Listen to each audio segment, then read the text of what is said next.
One of the things I've noticed in recent years, and I have been posting about and blogging about to some degree, is the complexity problem online. And many websites and processes are kind of gratuitously or artificially complex or self-serving. And I think one of the reasons for that is the consolidation of wealth and economic power uh, causes people to be able to get away with that. And here we have the Michaels website. It's a classic example. And I called their corporate number because I'm exploring what it takes to get a product onto Michael's shelves. And the corporate number said, we don't have anybody answering the phones right now. What you do is you should go to the website and there's a live chat. So here we see the website with the live chat, uh, and it says chat live with fellow shoppers. Okay, so right here there's a wall preventing you from talking to anyone, and this doesn't happen with small businesses even today. This kind of thing, but it gets worse. Look what happens if we click there.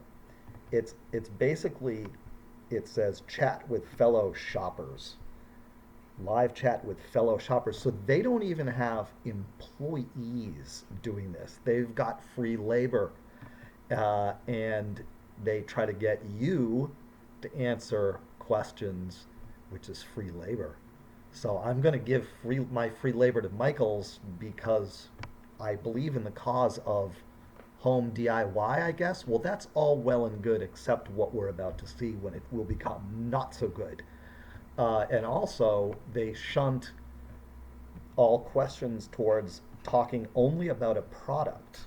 There's no other thing to discuss here. So right there, it's a one way street, um, and small businesses don't roll this way.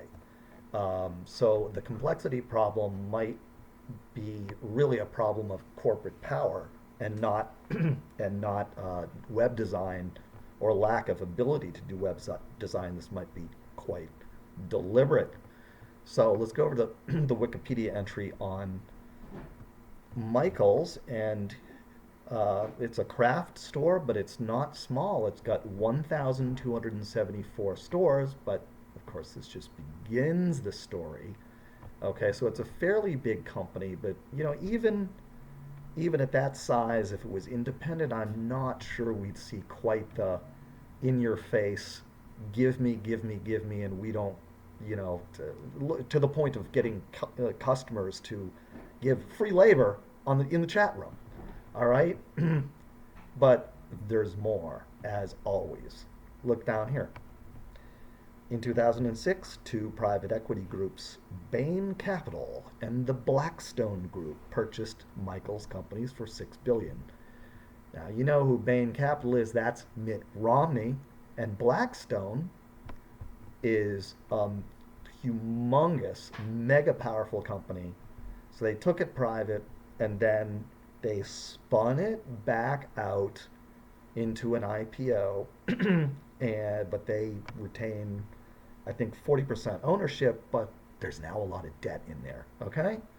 So the 40% ownership that Blackstone, I'm forgetting what Bain has, but that's immaterial. They have a big ownership chunk that's owned by Blackstone. All right? And what do they do? What do they do? Mergers and acquisitions hedge fund. Their top guy is this guy here. And let's see, the Blackstone Group is worth total assets 34.429 billion. And they saddled Michaels with a whole bunch of debt when they did this whole merge, acquire, package a bunch of debt in there, and that causes them to be, well, I think they were to begin with greedy, them being these kind of people. Uh, and rather than operating, an entrepreneurial free enterprise way, this isn't really free enterprise. This is corporate monopoly games. Um, then after they've done those maneuvers and put a lot of debt in and taken out some cool cash themselves, that there's pressure to pay back the borrowed money, and that leads to customer service being, we don't answer any questions. What can you do for us? A very one-way street, and not very good. But they can turn around and say, well, we're by far the biggest company, so therefore you should respect us because we own everything, which is, I think, part of the reason why some websites are not made very simply, because, well, they're made in a convoluted and one-way street manner deliberately, some of them, and that's not a good thing.